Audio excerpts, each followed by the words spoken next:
All right. I just wanted to hop on for a second because I have to apologize to you guys for something.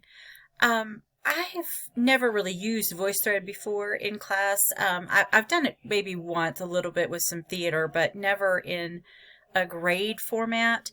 And so I realized when a few of you started emailing me with questions about how to comment that I had made a mistake setting up the assignment in terms of your ability to see each other.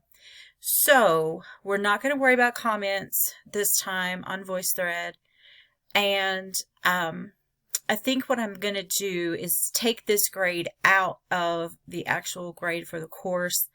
And those of you who submit work, I'm going to maybe turn it into a bonus assignment. I would like to hear your thoughts on Burning Bright, but we are going to write a paper about it next week. And then the next time I do VoiceThread, it will be after I've spent a little bit of time with our librarian, Judy Howell, and she'll show me exactly how I'm supposed to set that up. So I'm learning because I normally teach this face to face. So I hope you bear with me, and I apologize for any inconvenience. And I hope you enjoy your weekend. I'll see you later. Thank you.